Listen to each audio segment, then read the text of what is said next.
What's up, everybody? It's Tristan, MCA at Keller Williams Commonwealth. Today, we're going to be going over value squared. The value that you give determines the value that you get. This class is going to be asynchronous, so there will be times that it calls for group work. I will let you know if there's an activity or something that you're meant to do, but I will keep going so you can pause the video. Okay. So before we get started, I want to give a little bit of context to this course. So this course actually came out shortly after the NAR lawsuits, which had mostly to do with disclosures, right? And so this course came about. Gary, Jay, and Jason were actually writing this course back in 2023. And the month prior, Gary was having a mastermind with some of his top agents, and they were challenged. He challenged the group to make a list of everything that they did for both the buyers and sellers, why they did it, and what the value was to that buyer and seller. One of the collective ahas of that room was that agents needed to recommit to having a clear value proposition, but being able to also articulate that at a high level to their clients. So today, that's what we're going to be unpacking, all of the notes from this curriculum. Before we get started, you see the TCPA. Just a reminder to stay compliant. Make sure that you're doing your due diligence and checking this list before you're reaching out to new business, and whether that's personal or business, right? Or individual contacts or businesses. So our agenda today is going to be establishing trust. I already skipped too far. Establishing trust. And we're going to unpack the fiduciary representation, sellers, buyers, and then finish off with becoming irreplaceable to client. So as we get started, we've got this quote: value is at the heart of all business because businesses are an exchange of value. You determine the value that you provide, and your clients determine how valuable it is to them. The goal of this material is to help you understand how important value is and how you can build your business around it. Right. So the law of value says the value you give determines the value that you get. So the challenge is that agents must explain and demonstrate the value they will give so well that people agree to that price, your price, before they get to experience actually what that looks like. So when you can't explain your value, or people don't experience the way that they should, you actually get devalued. So the challenge shows up around the idea that we are not worthy of the value we want to charge. We do so much, and there's so much value that we don't have a value problem as agents. We have a value communication problem. This training will be the solution for the challenges that we're facing. So, while value and communication of value can be made very complex, it really does not need to be. Value can change over time. We should embrace the change and use it as an opportunity to adapt when faced with it, understanding your value and communicating it at a high level. So the biggest thing will be to determine your framework of core services and strategies on how to execute that framework. So when you focus on value, it's conveyed throughout the entire transaction, including before and after. Moving past the transaction, value must continue by deepening the relationship. When you deliver relevance and value, you're on the path to becoming irreplaceable to your client. So the importance of value in the real estate relationship. Again, the challenge that we face is that we have to explain and demonstrate it before the client actually gets to experience it. You'll see that when you're doing buyer consults, listing presentations. Agents need to clearly let customers know about the process, the service, and the outcome to expect. Agents must be able to articulate their value in such a way that the customer gains an idea of the experience of that value before they can experience it. So if we had to tie this into a real world, let's think about going to a restaurant. If I go to a restaurant or get a steak, I know exactly what that steak is. I know what price makes sense to me. But our industry is different because 3 out of 10 of our customers are first-time home buyers. They've not done this process before. They don't know what to expect. And a lot of them do it every 7 to 10 years. So they're not getting to see it often. Things change between the last time they've gotten to do it now. Agents must be able to articulate their value, right? So let's look at the law of value. There's 3 main things we're going to look at. First one, establish trust. Second one, provide fiduciary representation. And the third, deliver core services with a positive and memorable client experience that will also surprise and delight the client. Again, that's just going above and beyond. So in this course, we'll be completing an activity where we get to evaluate the example of value from Keller Williams' framework of core services. These core services were serviced from over 200 agent interviews. Additionally, we'll be evaluating the framework of other top agents, and then eventually we'll create our own framework of core services and list the strategies that we're going to use to execute them. Okay, so to summarize the law of value, all core services should be done in a fiduciary manner in a way that establishes and sustains trust. All right. This is the value model, right? At the top is the first goal of a real estate agent, to build trust through everything that you do. That is also the reason why the top portion spans over the entire width of the model, because it shows up everywhere. At the bottom is the duty of fiduciary representation. This also spans through the entire width of the model because it shows up in every aspect of the transition. So again, 1 and 2, they are going to cover the entire model because they're integrated all the way into it. Sandwiched in the middle is the service you provide to the client, what you do, how you do it, and the extras that you provide. These 3 core activities are between the top and bottom because each builds trust and each is done in a fiduciary manner. So again, we're seeing the before and the after on the top and bottom, and that shows how important that is relative to just the transaction itself. All right, so again, we're going to start off, establish trust. This is going to be number 1. So right here, we have the circle of trust model. So before any core service frameworks can be created and executed, trust has to be established first. There's 4 components to trust: empathy, competency, transparency, and dependability. So we're going to go ahead and break down the first 2, empathy and competency. So empathy is when somebody demonstrates understanding and caring in an authentic way. Empathy is at the top of the model because caring is the basis of trust. Competency, on the other hand, this demonstrates that you have the knowledge and skills to do the job or task, and that you have an experience to back it up. So Jason Abrams has said, "I might know that you care about me, but if you don't have the skills to help me, then it's just a nice footnote," right? So clients may know that you care and you really enjoy hanging out with them and you're great friends and you have the best in mind, but if they don't know that you're a rock star real estate agent who knows the market inside out and you're the master of your market, just a great footnote, right? So what does this quote mean to you and your business? as in the Jason Abrams quote. Again, I might know that you care about me, and if you don't have the skills to help me, it's just a nice footnote. So something to think about there. So let's go ahead and pack the remaining components. Transparency. So transparency. Are you truly demonstrating honestly, not just in your words, but also in your actions as well? And the 4th one, dependability. Customers are looking to see if they can depend on you to do the work you were hired to do and communicated that you would do it. So all 4 are present, or when all 4 are present, trust is created. Again, this is why we call it the circle of trust. So let's talk about how each of the 4 components of the circle of trust can be impacted both positively and negatively through setting expectations. So at the center of all trust relationships is the word expectations. The dictionary defines expectation as the belief that something will happen in the future. When you set an expectation, you're creating a mutual understanding that something in the future will be done with an agreed upon outcome. The mutual expectation is set between you and your client, and the outcome is the goal. When you do business with someone, it begins with when expectations are set. It is considered successful when the expectations are met. The greatest success, however, always occurs when expectations are not only set and met, but also exceeded. So most agents tend to think about setting expectations with the client, but the truth is expectations go both ways. So think about it this way. At the first client meeting or presentation, you arrive with your value proposition and service plan, and the client arrives with their wants, needs, and their desired outcome. When you and the client agree on how your value proposition and service plan can satisfy their wants and needs and create a result they seek, you now have an agreed set of expectations. We call that setting expectations.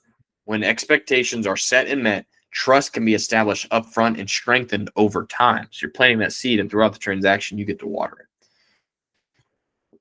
So if we had to connect this concept of setting and meeting expectations in a real world example, many of you have had experience with someone or something you love having to have some sort of surgical procedure, whether it's a pet, it's a friend, it's a family member. You know that the surgeon cares and is competent. You want to know that they're telling you everything that you need to know without leaving anything out, and that they will demonstrate dependability by seeing the surgery through to the end, right? It's a great example. The next one we're getting into is building and keeping trust. So, trust has to be established up front. The circle of trust provides you with a pathway for establishing trust. So if we have to demonstrate empathy, you demonstrate that you understand and care about your clients' wants and needs, and that you care about them as people. The second one, the prove competency. You show that you have the knowledge, skills, and experience to help them. Excuse me. Establish transparency. You communicate with openness, clarity, and honesty. And the last one, you can assure dependability. You offer evidence that you keep your promises and will meet the mutually agreed upon expectations in a timely manner. The establishment of trust is not a one-time thing. It is a journey over time that should be continuously reinforced with the client. So if we look at it again as keeping trust over time, will show empathy, continually demonstrate that you understand your client's wants and needs, and you put them above all else. You deliver competency, put your knowledge, skills, and experience to work on their behalf. Provide transparency. You communicate and consistently with openness, clarity, and honesty. And then to ensure dependability, keep your word. You say what you would do, and now you do what you said you would do. Right? So let's talk about how trust is built and lost. So failure of any of the four components can break trust with the client. Trust is lost when you fail to show empathy. Your client will when you fail to show empathy, your client will question your sincerity when you don't show that. It can also be lost when you fail to deliver on the competency. So your client will question your expertise if you're not delivering on your competency in the real estate market. When you fail to provide transparency, if they have to question your ethics and your honesty, it's not a great place for them to be in. And again, if you fail to ensure dependability, your clients will question your integrity. They'll question if you're representing them in the best light, if you have their best interests at hand. That's why it's so important to keep these factors in mind to not only set, but also maintain the trust throughout the entire transaction. It all starts with the first contact. And when you fail to set expectations, you're setting yourself up to lose trust. When trust is lost, so is your reputation, and with it, reviews, ratings, referrals from that client. It continues through each point on the list and all the nuances that come in between each key moment. It also does not end when the transaction's closed. Your client's expecting you to continue to demonstrate empathy, competency, transparency, and dependability to reinforce the trust that you've built with them.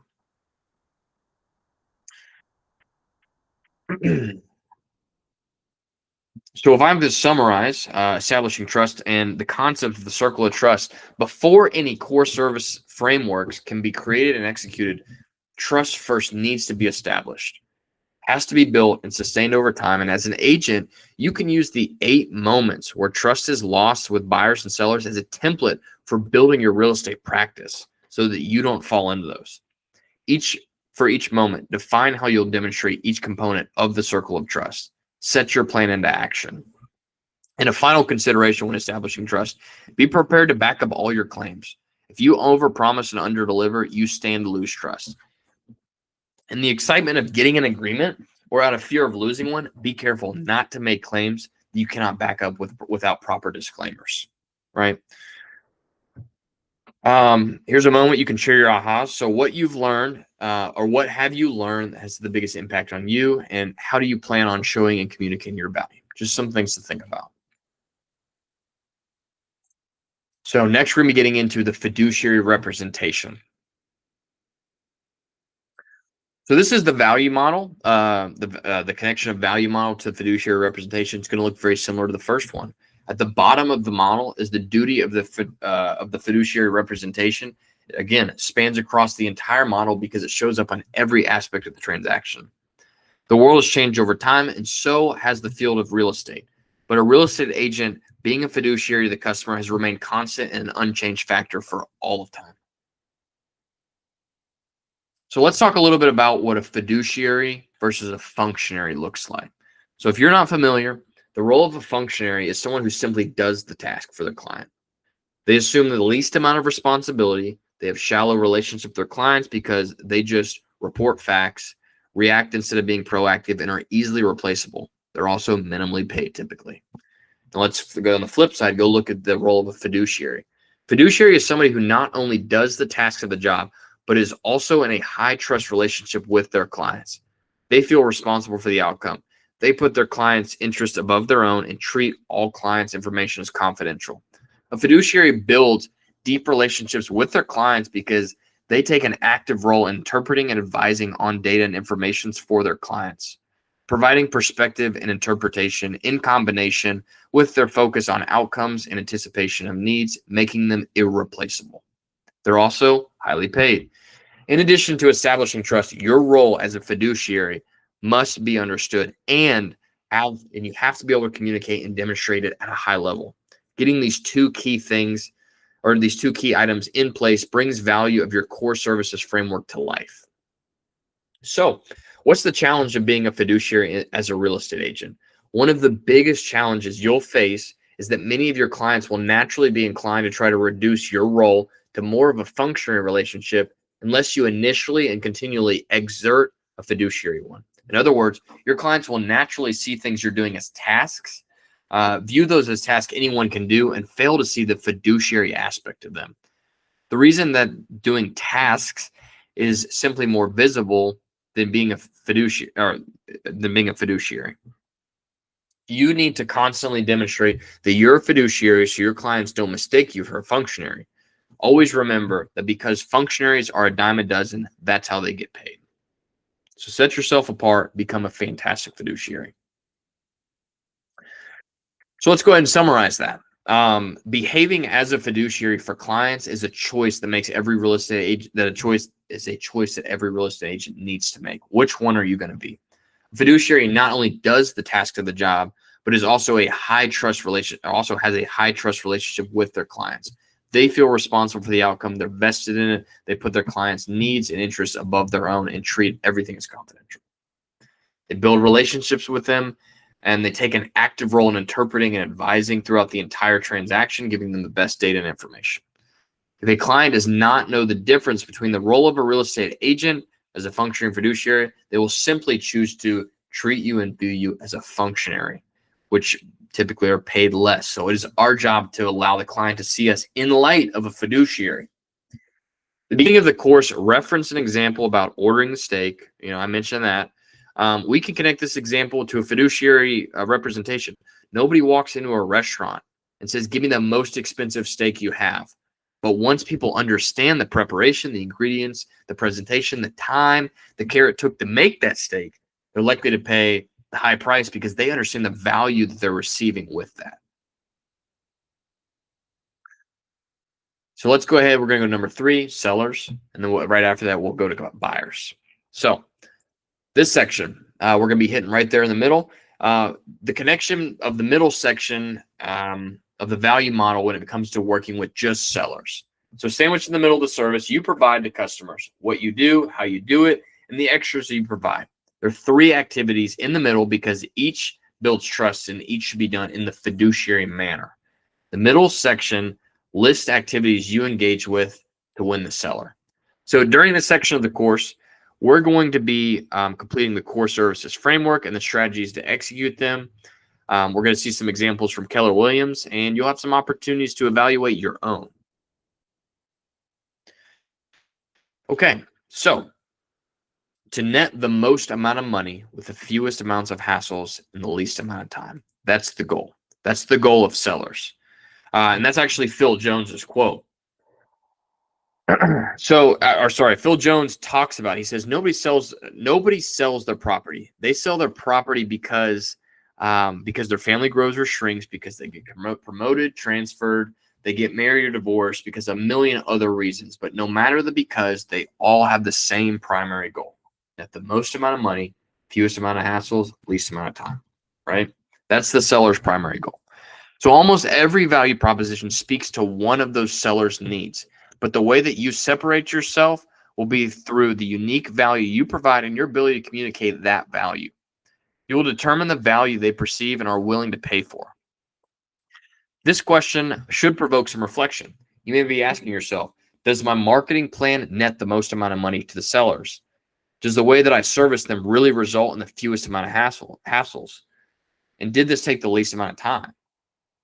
The moment a listing agreement is signed, this becomes a shared goal between you and your seller. The question you must answer is, do the core services I provide honor their because and accomplish the shared goal? So let's talk about the importance of becoming a fiduciary to your sellers. Since everything is built around the same primary goal, the greatest differentiator of success will be how you choose to show up. Again, functionary or fiduciary. You should choose to be transactional, or you could choose to be transactional, or you could choose to be relational. The difference will not only be how you're compensated, but also how your sellers think about you and potentially refer you.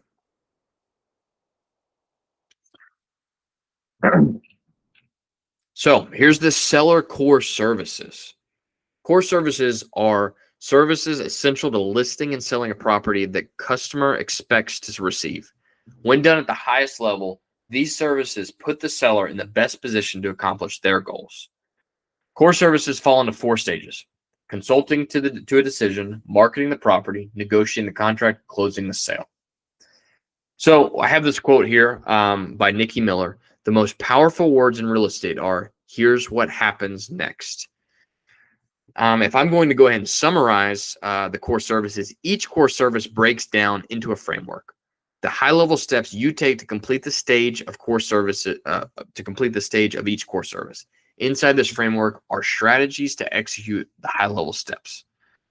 For your core services, your list must be much longer than the examples provided, or they may be, but it may be shorter. That's okay. Remember, the goal right now is we're just going to start with a framework and establish it. But what's important is that it should be a map to your personal business and the experience you aim for all of your buyers to have when you're their agent. So let's take a look at step 1. So step 1, consult to a decision. This stage happens before the listing agreement is signed. The goal of this stage is for you and the seller to reach an agreement and set expectations. This is accomplished when the agent aligns their services and compensation they deserve with the client's wants and needs to create a result for what they seek. Each component of the circle of trust, again, empathy, competency, transparency, and dependability, should show up in each of these seven steps that we see. So if we take a look at the Keller Williams core services framework and strategies listed, the numbered item list here are the frameworks for the stage, and they're the main ways that you can demonstrate a fiduciary relationship during this stage. Associated with these, we got a couple sub items. They may or may not be needed to complete it, but the sub items will help you complete and execute the framework. So the framework for stage 1, consulting to a decision, are as follows. Number 1, do the needs analysis and home walkthrough. This is your opportunity to show up immediately with value as you walk through. The first part of the process is not only to educate, but also to actively listen to the sellers and use questions to come to their root cause for selling. And I think Bo drives this home. You have to understand the reason why your sellers are selling. Because when they're navigating the transaction, they've got questions and things are happening, you always have to take them back to their big why.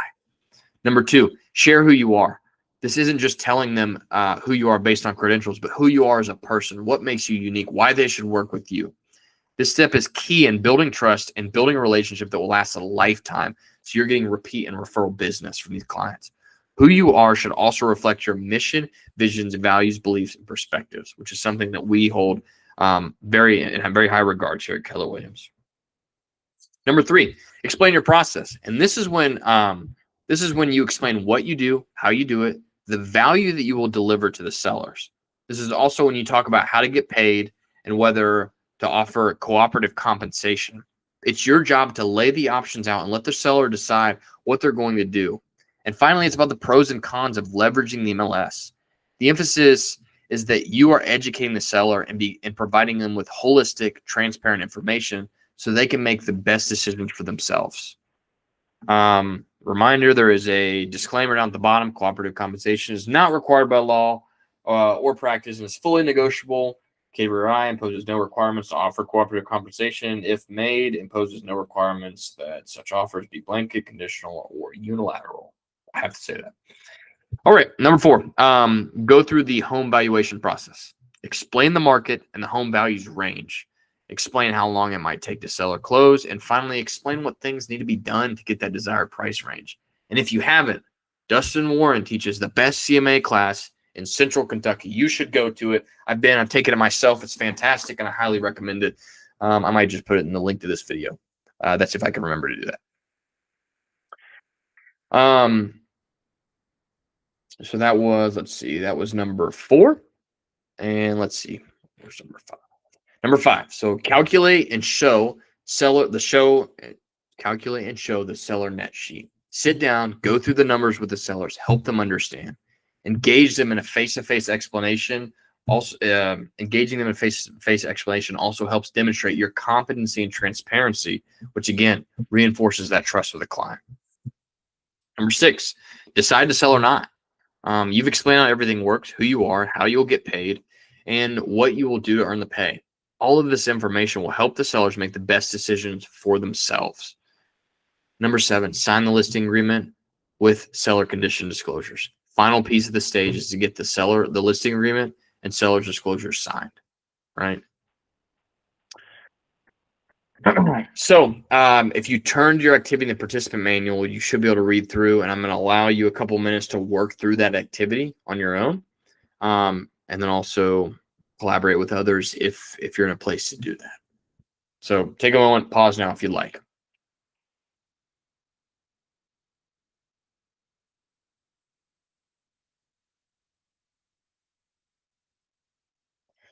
I'm going to go ahead and pick back up. We're going to go to stage 2, marketing the property.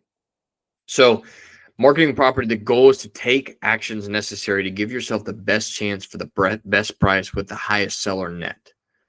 Looking at the Keller Williams core services framework and strategies listed to execute these things. So number 1, get the property ready for the market.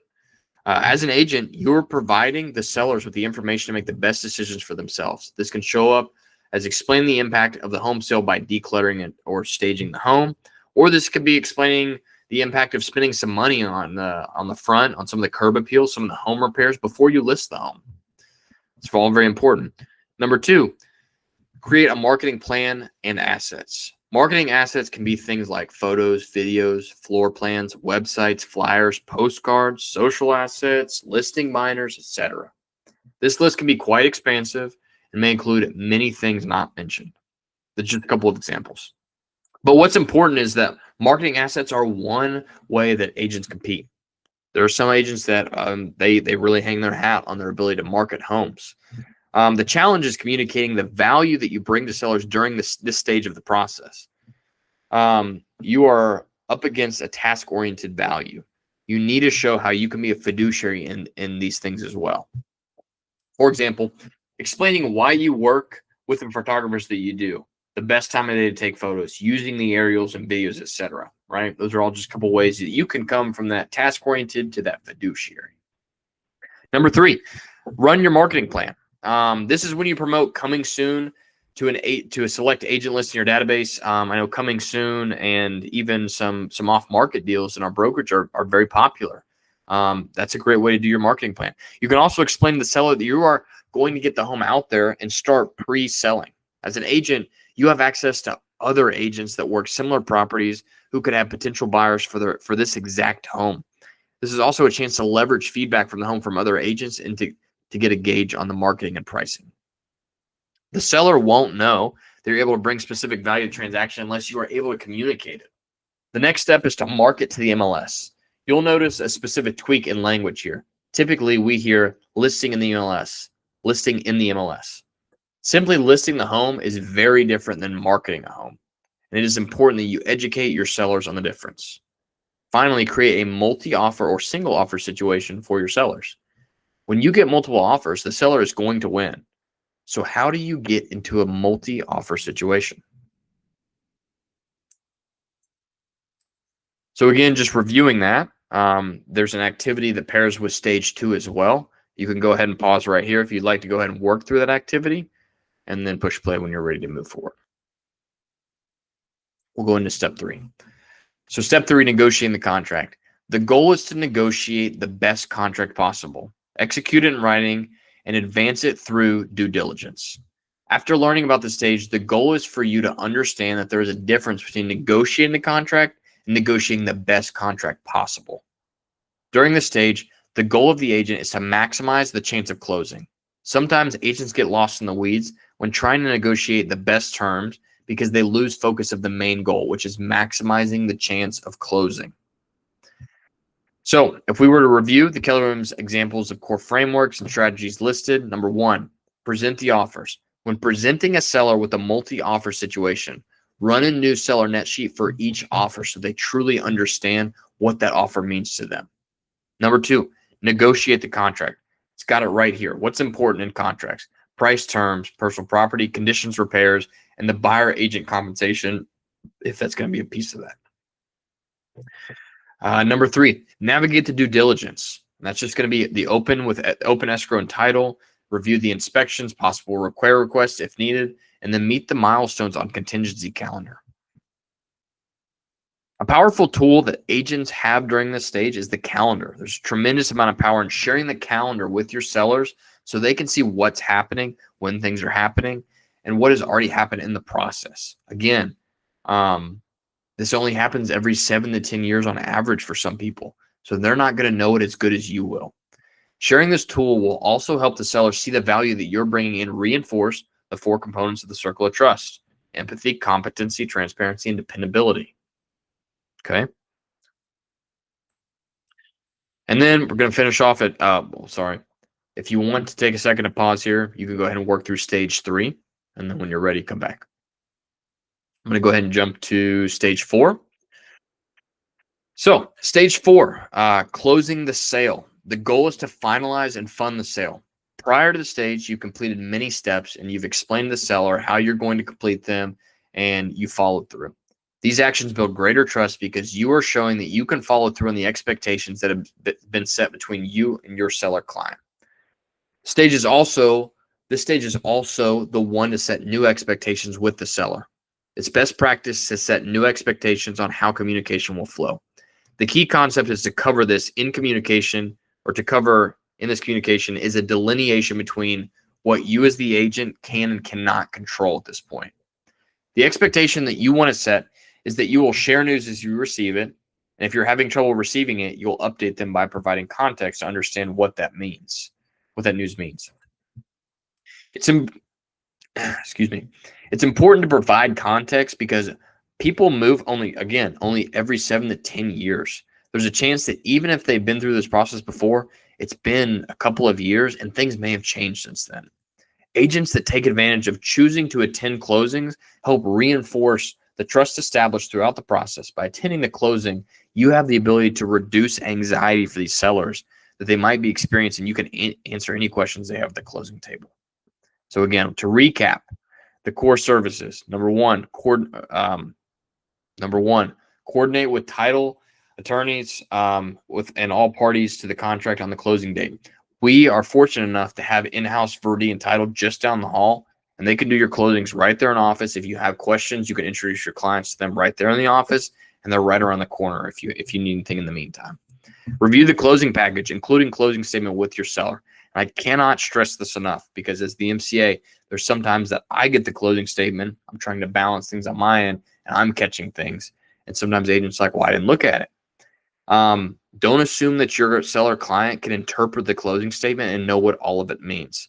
If you're able to go through that at a high level, it shows, one, your competency, but again, you're just reinforcing the trust with the client. Prep the sellers to move. Let's talk a little bit about, just remind them, packing, moving, cleaning, transferring utilities are all important parts of that process. Confirm all closing conditions, including conveyances and repairs, and then close, verify funding, and conduct the key exchange at the table. Again, if you'd like, take a moment, go ahead and pause, fill out activity 4 in your workbook, and when you're ready, just go ahead and click play. So, the importance of establishing core services before the customer experience, right? How do we do that? Core services are what you do as an agent, your framework, not how you do it. Your business must first be built by what you do. Once the core of your business is established, you can turn your attention on how you do it, and that is your customer experience. So let's define the seller customer experience.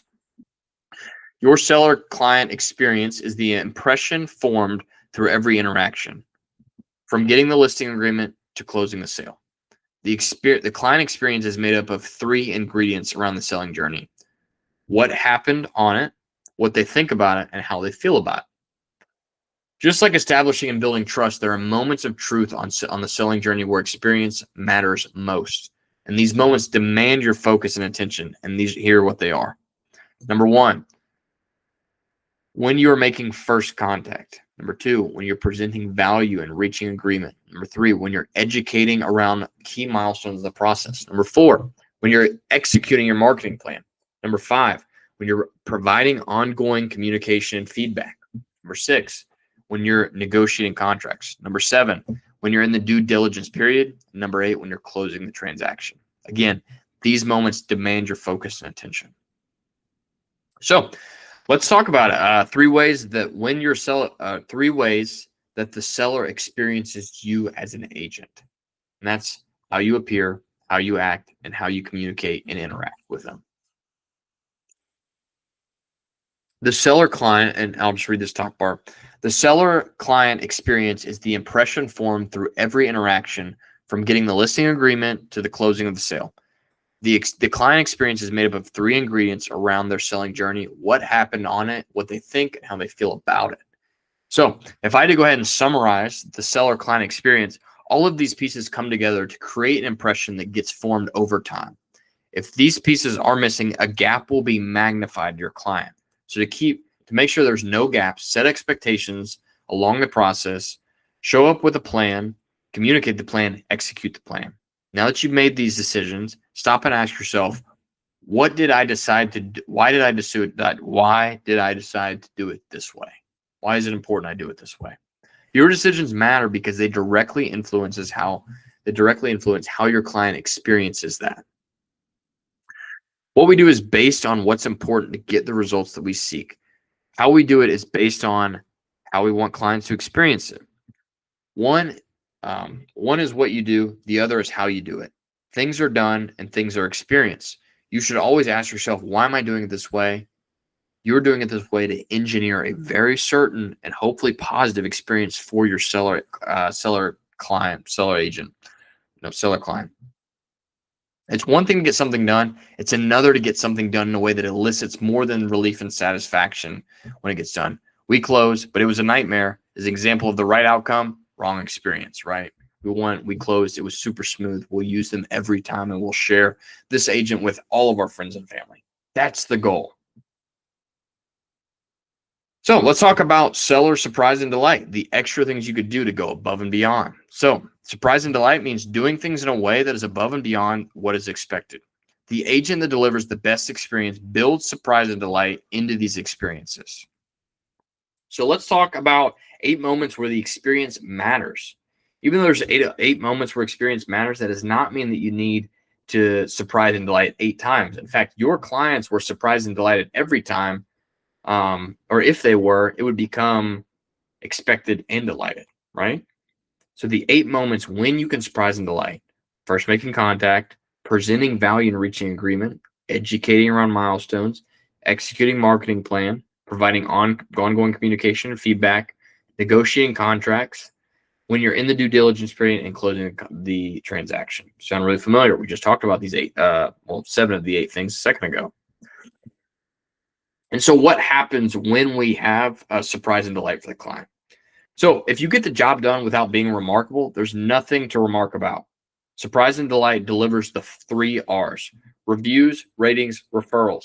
Good experiences get the job done. Surprise and delight experiences create memories and conversations that deliver these 3 R's. Ask yourself, does it surprise and delight? Does it help me get reviews? Does it help me get the ratings that I want?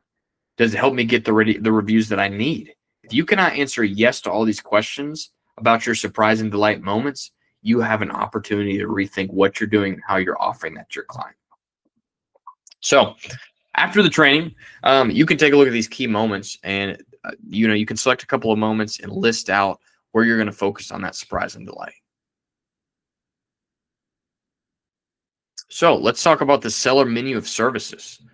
Once you have your core services, client experience, and how you intend to surprise and delight, you must decide how you want to be compensated. So we're going to talk a little bit about bundling and unbundling. There's two ways to present your value and charge for it: bundling and unbundling. Bundling is when you take all the value you provide and the outcomes you deliver and charge one amount or percentage for it. I'll say that's probably more common in our board in our local area. Where unbundling is when you separate the services you provide and the outcomes you deliver and charge an amount or service for each one. So I think what I'll see on average is agents decide to list a home, could be anywhere from 0 to 3, 0 to 6%, just depends. And they say, here's all the services XYZ you're going to get in that. That would be a great example of bundling. So let's talk a little bit about the challenges of each one and kind of why you would go with one or the other. When you bundle things, you often don't get to charge the full value of every single one item. But when you unbundle or go a la carte, people see they may only get to be choosing the things that they want, right? The challenge of breaking the seller side representation into unbundled services is the fiduciary responsibility is critical from beginning to end, and it must be present within each bundle. Like I said, we probably see bundling more than a tiered package, but I know some agents who run that play. It goes really well for them. So we'll explain bundling a little bit more. This is when you get a single price for doing all the core services and everything else along the way. It's based on the value you provide. You have to be able to articulate your value to the client so they understand the value that they're getting. As an example, it would be I charge X% or X amount to sell your house. In this scenario, you would get to provide 1% or dollar amount for all the services provided. And if you look at the services below, we're about to unpack. Imagine all of those wrapped into one price, which is really hard to do. Now, if we had to explain unbundling, it's basically a la carte pricing. So I could say an example would be I'm going to charge X amount. If you bring the buyer, I'm going to bring X. I charge X amount if I bring the buyer. I charge X amount if somebody else brings the buyer. I provide X amount if you buy an additional property through me. So again, there's all of these a la carte services. I'm not going to go through all of them that change the price for your client. Again, bundling is the one I see the most. So when you price for services value, the amount you charge based on individual package services are providing, right? So this model is often referred to as good, better, best. You see this thinking at car washes, amusement parks, financial services. Harvard Business Journal reports that the effective good, better, best value to pricing strategy often results in as many as 40% of clients selecting the best option. If you show them the different tier model, they usually will go highest. But you have to show them all of it. So we're going to take a second, take a break from that, and just talk about cooperative compensation. The premise of cooperative compensation is an agreement between the listing broker and the selling broker to incentivize cooperating brokers to write offers and to reward an accepted offer on property. If offered, cooperative compensation will be paid by either the listing broker or the seller. This concept is the simple understanding that I have buyers, you have sellers, let's work together. This conversation around cooperative compensation should be documented. This document is probably part of your local listing agreement or something that your market centers that we've created for you. Regardless, the document, regardless, you will document the choice that your seller decides to make, whether it's to offer, to not, to offer some, to offer none, right? So again, I have to read this disclaimer. I can't really skip over it. Cooperative conversation is not required by law or practice or by KBRI. Cooperative conversation must be openly discussed with the seller and approved in writing before it is offered. If authorized, the amount of the offer is fully negotiable. It's always fully negotiable. There's nothing else. It's always fully negotiable. So we're going to go a little bit deeper into some options for cooperative conversation. Super important to understand what it is, why it exists, and just explain to your seller. Is it something that makes sense for them? So 13 reasons why a seller wants a buyer who's represented by a professional real estate agent, right? Why they want the buyers that are coming in to be represented. So before you have the conversation around cooperative conversations with sellers, you must first explain the value to your seller of having a professionally represented buyer for the property. you must explain why a seller wants a buyer who's represented by a professional real estate agent. Absent of understanding the why, sellers oftentimes left looking at cooperative compensation as a fee. So again, if you don't explain why it exists, they're going to see it as a fee. There's 13 primary benefits to having a buyer who's represented by a professional. So let's take a look at them. Number one, the seller and listing agent will work with a buyer's agent who has been fingerprinted and undergone background checks. We want somebody who's ethical, somebody who's a professional, somebody who knows what they're doing. Number two, buyer's agent will serve as an intermediary, which gives the seller the best chance of reaching agreement and closing. The buyer's agent can work with the listing agent to problem solve and help bridge differences between the clients that could otherwise derail a positive transaction for the seller and buyer. Number three, a buyer's agent will work to safeguard a seller's home during showings. The buyer's agent will work to ensure that the buyer is qualified to purchase a home. Number four, buyer's agent will work to ensure that the buyer is qualified to purchase a home. Number five, the buyer's agent will work to ensure that the buyer has the cash available for down payment and closing costs. Number six, the buyer's agent can provide feedback to the seller regarding price and condition that will help them sell the home. Number seven, when available, the buyer's agent will use promulgated forms that protect all parties. Again, I want people using board contracts. We don't want people trying to go to attorneys or trying to draft their own purchase agreements. We want one that spells out the terms, the condition, the price, all the important factors. That's going to be an important piece of it. Number eight, the seller and listing agent will work with the buyer's agent who has agreed to the code of ethics. Number nine, the buyer's agent's likely to be likely properly insured, which protects all parties in the transaction. Number 10, the buyer's agent will advise the buyer to write an offer that reflects current market conditions. Number 11, the buyer's agent will provide a list of professional vendors to choose from, keeping the transaction as smooth as possible. 12, they will guide the buyer through the steps from inspection and closing. And number 13, and finally, they will work tirelessly to ensure the buyers maintain their credit worthiness until they arrive for closing and the transaction is funded. So, what are other benefits a seller might experience when working with a buyer who's represented by a professional? Something to consider. What are the pros to that? Oh, there we go. Let's talk about supply and demand.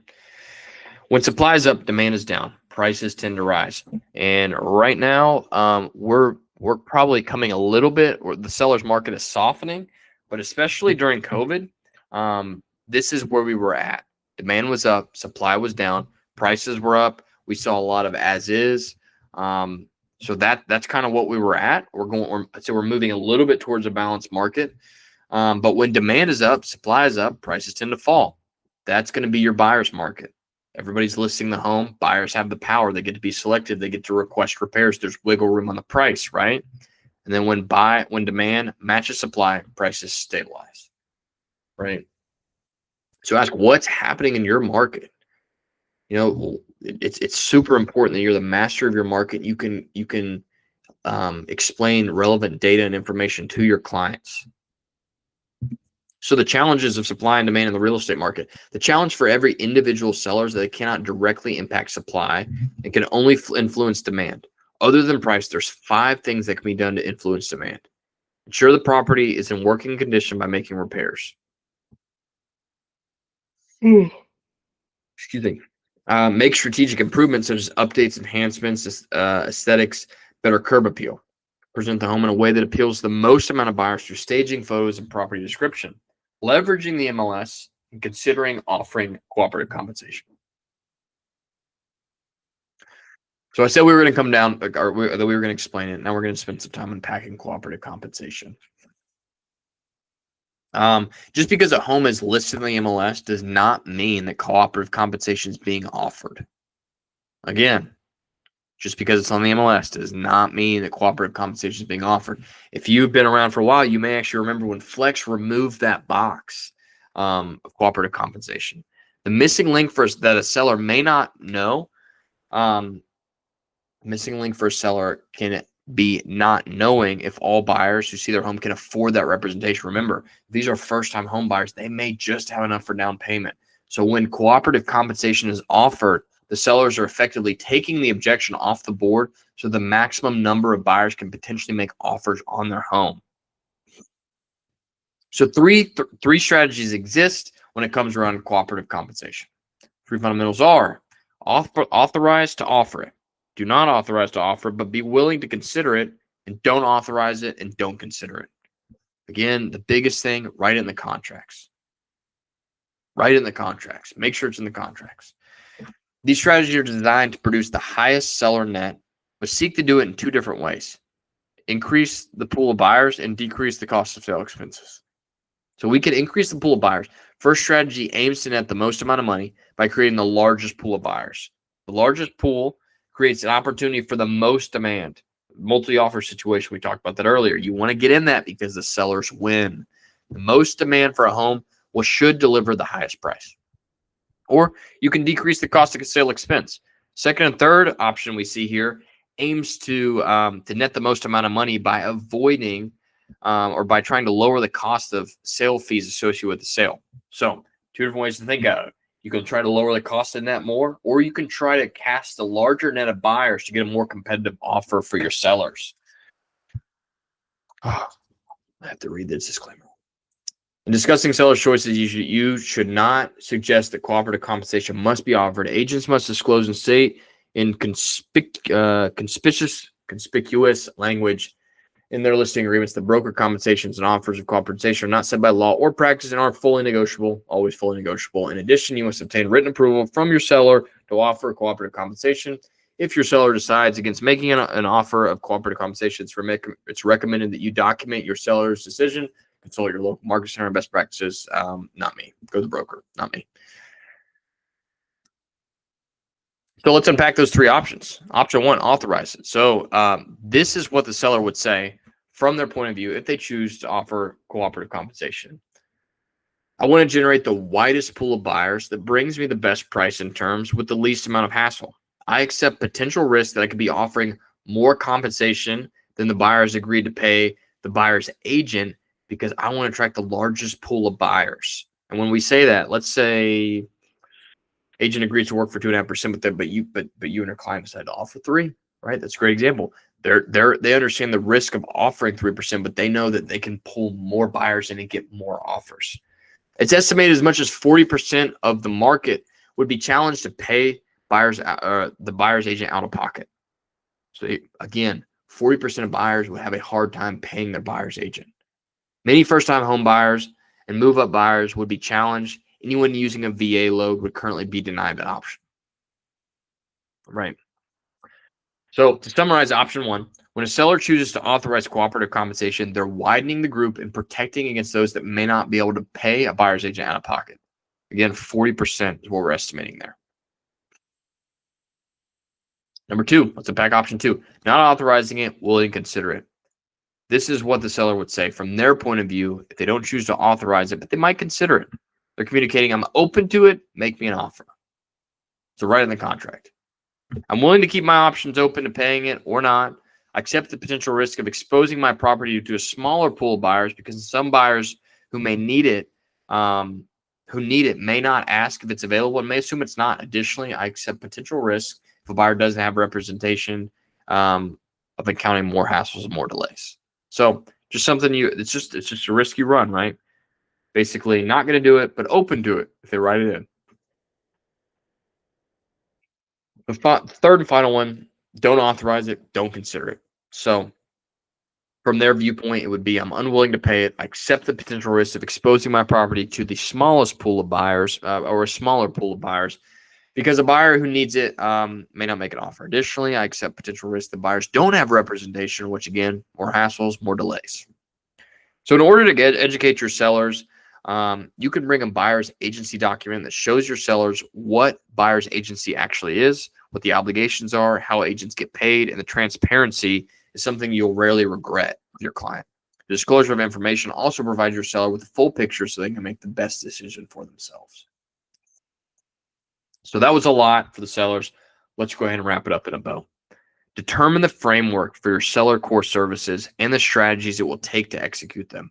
After the framework and strategies are determined, add surprise and delight moments That's what gains you the 3 R's: reviews, ratings, referrals.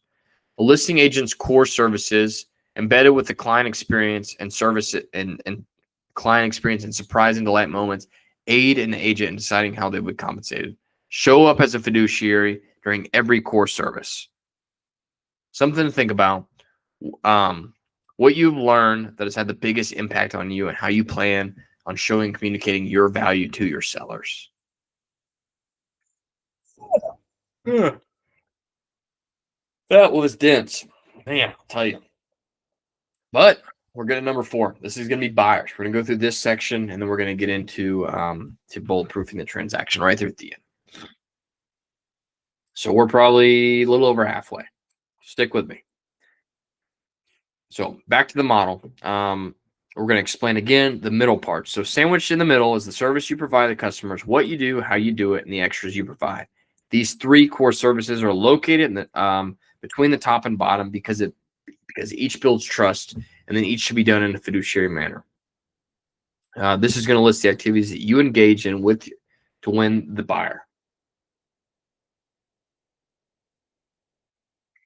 So let's talk about the goal of every buyer, and it's to find the right property that meets their needs, their timing needs, and to get it at the best price, fewest amount of hassles. So you'll see there's some overlap there with the sellers, but again, right property, timing needs, best price, least amount of hassles, right? A moment a buyer's agency agreement is signed, the agent must ask themselves, do the core services that I provide accomplish the shared goal of my clients? So let's explain what buyer agency agreement is. Buyer agency agreement is a written contract between the buyer and agent outlining the details of their working relationship. Must be signed before the agent can show any properties. And if you have any questions about that, just refer to the principal broker, the managing broker here at KW. But there's a lot of opportunity in buyer agency agreements. The opportunity is in getting the buyer agency agreement in front of potential buyers much earlier in the relationship. Getting the agreement signed before the agent can show the home has the potential to start the conversation around your value. It will start the conversation about what you do, how you do it, and the way you'll be compensated. It is the best practice to be 100% consistent with all buyers. So set your value proposition and keep it consistent among all clients.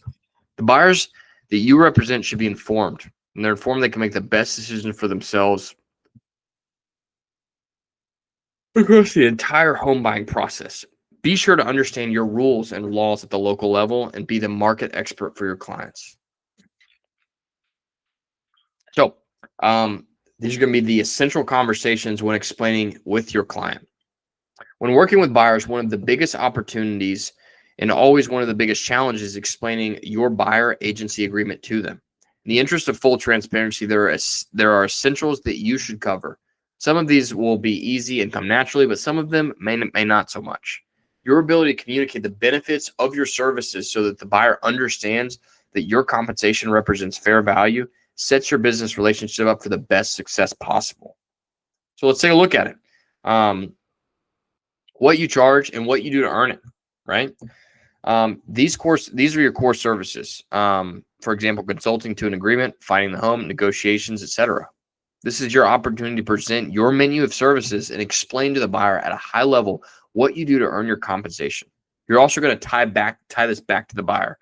They want to know what's in it for them. So make sure to present the information in a way so the buyer can see what you do is valuable to them.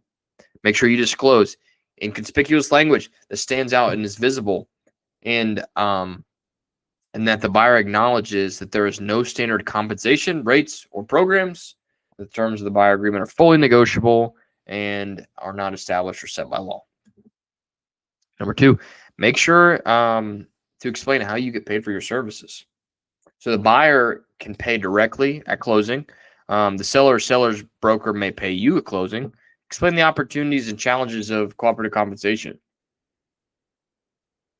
Again, you may see it as a buyer's agent. You may be offered cooperative compensation. You may not. It's super important that your buyers understand what it is, what it means to them, and if it's something they need, explaining that. Make sure that we're writing that in and explaining that when requesting that, there will be some listings out there that may not be offering that. So that's important to understand.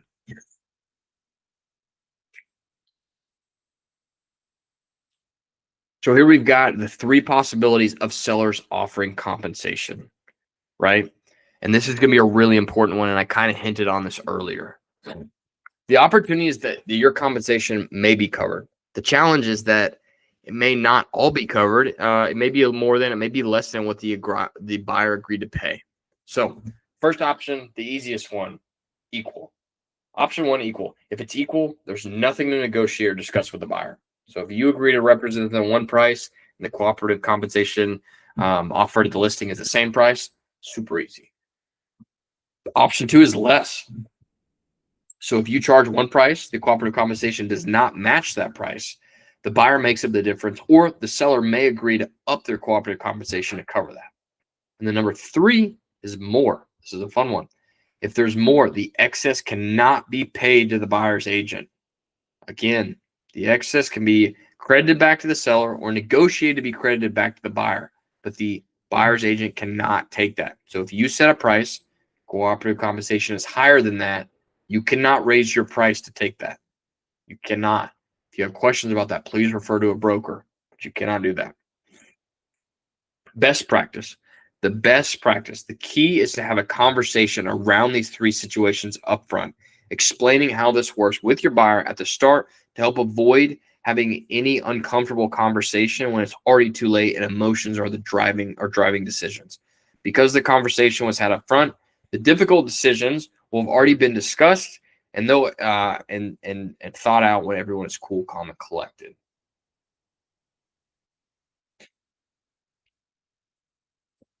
So the buyer core services and what you do. Buyer core services are services that are essential to finding and purchasing a property that the customer expects to receive. When done at the highest level, these services put the buyer in the best position to accomplish their goals. So there are 5 stages to this: consult to a decision, searching for the property, finding the house, negotiating it, closing the sale. So again, Keller Williams agent Nikki Miller says the most powerful words in real estate are here's what happens next. Explain the importance of the statement, here's what happened next. Or if I had to explain it, here's what happened next. The words, here's what happens next, are at the heart of setting expectation. This starts a conversation about the process they will be experiencing, which leads to a conversation around the services you will deliver and the different decision points that the buyer will experience.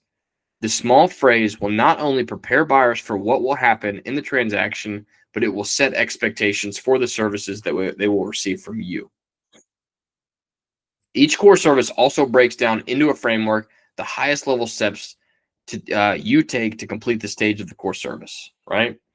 For your core services, your list may be way longer, maybe shorter, it's okay. But what is important is that you should map your personal business and experiences and aim to show all buyers and sellers that you're an agent and you have a great system and a great backing to do what and act as their fiduciary. So we're going to break them down. Start with number 1, consulting to a decision. So this stage is about reaching an agreement and setting expectations. The stage is accomplished when you align your services and compensation you deserve, or your compensation you deserve, and the client's wants and needs to create the results they seek. Let's break it down. Number 1, identify the motivation and do the needs analysis. Cannot stress this enough, and I mentioned this earlier. Bo always drives this home. You have to understand their why. You have to be able to go back to their why. If they have doubts, if it gets hard, take them back to the why. Number 2, explain your process. What do you do? How do you do it? And the value of your services to your client. What you charge, how you get paid, including the cooperative compensation process. I'm not going to read the disclaimer again. You see it right down there. You see it down there on the bottom right? Well, where am I at on this? Is it here? Is it there? That's it. You read that. I don't want to read it again. Explain the home buying process. Educate the buyers on the market. Set realistic expectations for the market that you're in and maybe the market that they're heading towards. Pre-qualify the buyer. You want to make sure that pre-qualify the buyer before you trouble the seller. Bring value as a fiduciary by sitting with the buyer, walking them through the calculations. In addition to pre-qualifying the buyer, we have in-house mortgage. Homefront Mortgage. We've got two great reps in office that office here every day. You can bring your client in, you can meet with them, you can refer them, you can ask them questions. We try to make it as easy as possible by having these people in the building with you at all times. Number 5, make the decision to buy or not. Does it make sense for them now? Do they need to wait a little bit? What, do they need to rebuild some credit? Just figure out what works for them. Number 6, review and sign buyer agency agreement. Number 7, arrange financing. So to summarize, when you take the time to explain all of this upfront, your service strategy, you're setting yourself up for value on the backside. One key point is that you can go as deep as you want with your buyers in any of these things. This shows competency continues to build on the trust you've already established in the relationship. Number 2, searching for, let me rephrase. If you want to pause right here, you can go ahead and work on part 1 in your workbook, and then come back. Number 2, the goal is to uncover as many properties as possible that match the buyer's criteria. The stage separates agents into one of 2 categories, active or passive. Are you setting up on the search and just leaving them to just look at links? Or are you engaging them? You're sending them new things. You're updating what kind of property they're looking for as the market changes and shifts and the new things hit it. Let's break it down. The passive agent, like I said, they wait for buyers to call them to request a showing. They could also be looking to find out what the buyer wants, setting them up on auto search and occasionally checking in. The active agent, if you want your unfair share and you want to take unfair advantage of the market, you have got to take action. Search on the MLS, do auto searches on market houses the agents find. Search for on-market houses that are not on the MLS. Make direct calls to agents. Search for private on-market listings in social media groups, private networks. Search for FSBO. Search for new construction not on the MLS. Go out and prospect on behalf of your client. Do we get it all? Yes, we got it all for that. Active and passive. Disclaimer down there about the TCPA. Make sure you're doing that. So when calling, when prospecting, make sure you abide by the TCPA laws.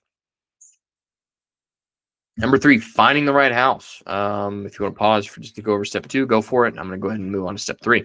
The goal is to help the buyer narrow down all available options to find the right home for the buyer. Number 1, confirm that the property, the list of properties are still available. So if one house, ask the buyer to rate this house. If it's just one house, just ask them to rate it. If more than one house, ask the buyers to rank the houses, right? So then, like, if there's just one, get a gauge for if it's not a 10, if it's not up there, maybe time to wait. You're gonna know when you work with your clients. You'll know. If there's more than one, rank them. See if you can work your way from the top down. Give them their preferences, but review the buyer's wants and needs. And needs worksheet for top rated homes or top rated and ranked houses. Run CMAs to determine an offer pricing strategy. Shameless plug again. Dustin Warren, best class in Kentucky, best class on this side of the United States. Did I mention that? No, it's really good. I've been to it. I cannot stress it more. You can go 3, 4, 5 times and you're still going to learn something new. So please go learn how to run high-level CMAs so you can be competitive in that arena. Review all available disclosures and documents and verify that information. And then prepare to write an offer and set the next appointment.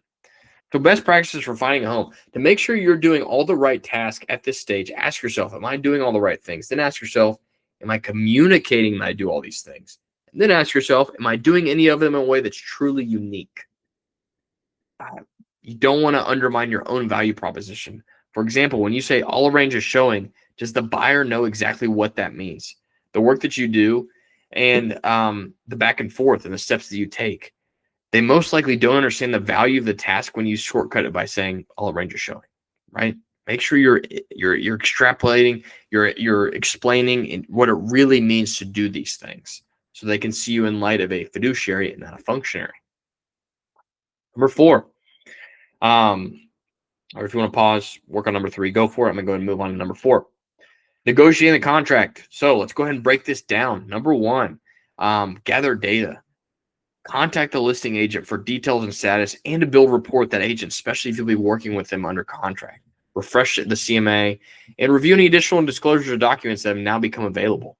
Write an offer. What's important in the offer? Price, terms, personal property, conditions, repairs, and buyer's agent compensation or commission, if applicable. Deliver the offer. Negotiate the offer. Navigate the due diligence from open escrow and title, notifying the lender, conducting property inspections, negotiating repairs, meeting milestones on the calendar, work with the listing agent to resolve any disputes between the clients, right? So let's talk about communicating your value as a top negotiator. Provide your negotiation credentials to support your value. This could be providing the certificate from the course you completed.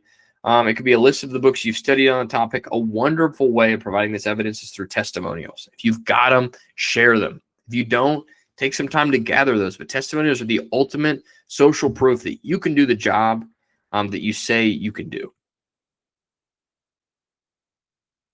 And finally, number 5, pause here if you want to work on number 4. Finally, number 5, closing the sale. The goal of this stage is to finalize and fund the sale so the buyers can be proud owners of the property of their choice.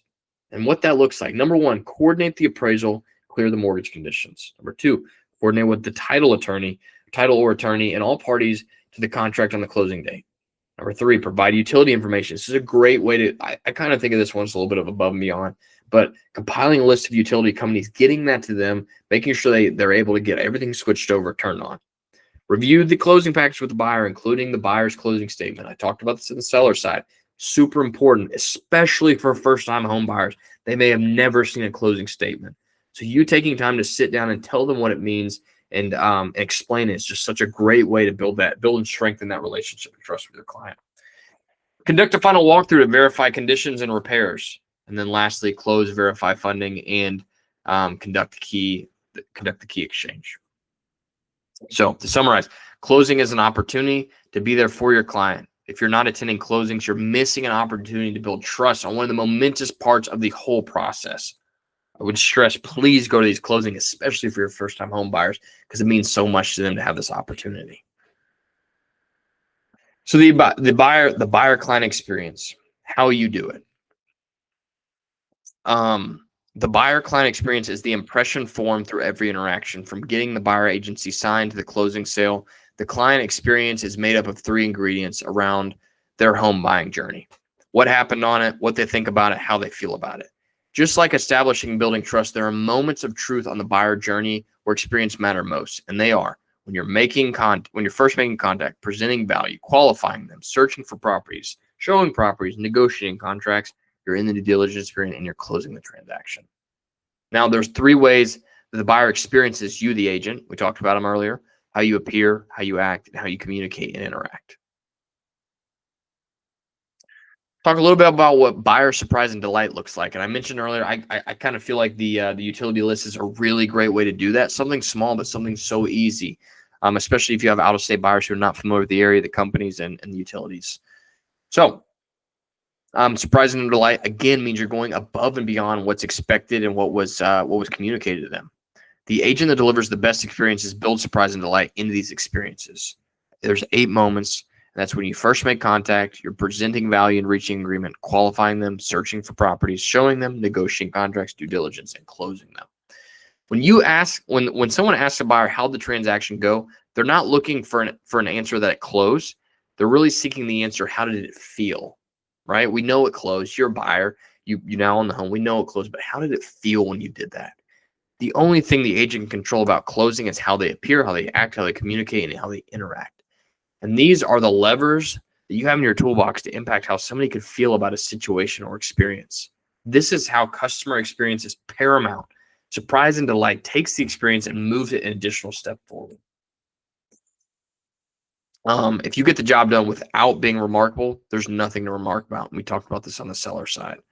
Again, we want to go for that: reviews, ratings, referrals, good experiences. Get the job done. Ask yourself, does what I do surprise and delight? Does it help me get reviews? Does it help get the ratings I want? Does it help get the reviews that I need? If you cannot answer yes, you have an opportunity to rethink how you're presenting this transaction to your client. So to summarize, buyers, determine the framework for your buyer's core services and strategies it will take to execute them. After your framework and strategies are determined, add surprise and delight moments that will gain the 3 R's. The buyer agent's core services, embedded with the client experiences and surprise and delight moments, aid in deciding how you will be compensated and show up as a fiduciary during every core service. Oh, we've made it. Step 5, the final step, how to become irreplaceable to the client. And this one's quick, so hang in there. We're almost done. You want to reinforce becoming irreplaceable. Remember, value is at the heart of all businesses because all businesses are exchange of value. You determine the value you provide, and your client determines how valuable it is to them. We're focused on how value is conveyed before and during a transaction. But to become a client's real estate agent for life, providing value cannot stop there. As we move past the transaction, we're going to focus on deepening the relationship. Think of it this way: products, services, and touch programs need to be either useful or needed. If something is useful and needed, it's relevant. If something is relevant, it's valuable. When you consistently deliver relevance and value, you're on the path to becoming irreplaceable to your client. So becoming irreplaceable is what creates clients for life. That's what it's all about. This is the driving mission of any touch program. So let's go ahead and connect the activities to the action. Through this course, you've completed, or hopefully you've completed, an array of activities so that you can communicate the value that you deliver on your core services from a fiduciary point of view. You've evaluated examples of buyer and seller core service frameworks and strategies, and you've used the information to create and execute your own plan for your business. Use the clarity these items bring you and translate this and the value you bring to your buyers and sellers. So let's take it a step further. I mean, this is all, it's brain exercise. Think about the fiduciary strategies that you've listed under each stage and their high-level frameworks for your buyers and sellers. Consider which ones you do at a high level and which are unique to you. Develop a name program around these services, trademark it, market it. Make it part of your value propositions to your customers. So let's go a little bit deeper on the value and relevance. We're going to go ahead and review these steps, but the relevance and value activity is something that you can work on after the session today if you like. The activity will provide you with an additional item to implement in your business in addition to the seller and buyer core services, frameworks, and strategies we worked on today. Number 1, make a list of all the touches that you make. We have so many great smart plans that do this, but if you do it on your own, just make a list so that you know. Circle the ones that are useful and needed. Arguably all of them. And yet there are some that are going to be a little bit more impactful, a little bit more personal than others. Number 3, review your list of touches that are useful and needed and list what you could do instead that is useful. So does it differentiate my business from others? Can I use to get the 3 R's we talked about: reviews, ratings, and referrals?